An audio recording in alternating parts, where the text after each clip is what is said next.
রবীন্দ্রনাথ ঠাকুরের হঠাৎ দেখা।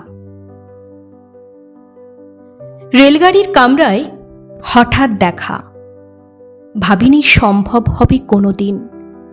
আগে ওকে বারবার দেখেছি লাল রঙের শাড়িতে, ডালিম ফুলের মতো রাঙা। আজ পরেছে কালো রেশমের কাপড়, আঁচল তুলেছে মাথায়, দোলন চাঁপার মতো চিকন গৌর মুখখানি ঘিরে। মনে হলো কালো রঙে একটা গভীর দূরত্ব ঘনিয়ে নিয়েছে নিজের চারদিকে, যে দূরত্ব সর্ষে ক্ষেতের শেষ সীমানায় শালবনের নীলাঞ্জনে। থমকে গেল আমার সমস্ত মনটা। চেনা লোককে দেখলেম অচেনার গাম্ভীর্যে। হঠাৎ খবরের কাগজ ফেলে দিয়ে আমাকে করলেন নমস্কার। সমাজবিধির পথ গেল খুলে।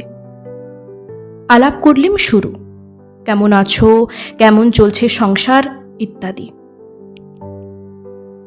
সে রইল জানলার বাইরের দিকে চেয়ে, যেন কাছের দিনের ছোঁয়াচ পার হওয়া চাহনিতে দিলে অত্যন্ত ছোট দুটো একটা জবাব, কোনোটা বা দিলেই না।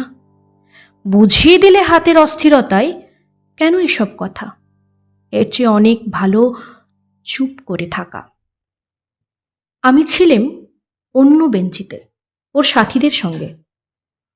একসময় আঙুল নেড়ে জানালে কাছে আসতে, মনে হলো কম সাহস নয়। বসলুম ওর এক বেঞ্চিতে। গাড়ির আওয়াজের আড়ালে বললে মৃদু স্বরে, কিছু মনে করো না, সময় কোথা সময় নষ্ট করবার। আমাকে নামতে হবে পরে স্টেশনে, দূরে যাবে তুমি, দেখা হবে না আর কোনো দিনই। তাই যে প্রশ্নটার জবাব এতকাল থেমে আছে, শুনবো তোমার মুখে। সত্য করে বলবে তো?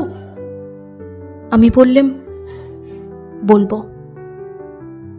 বাইরের আকাশের দিকে তাকিয়ে শুধল, আমাদের গেছে যে দিন একেবারেই কি গেছে, কিছুই কি নেই বাকি।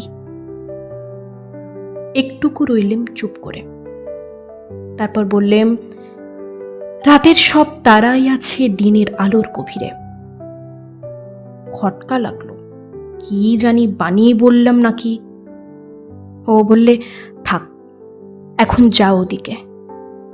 সবাই নেমে গেল পরে স্টেশনে। আমি চললেম একা।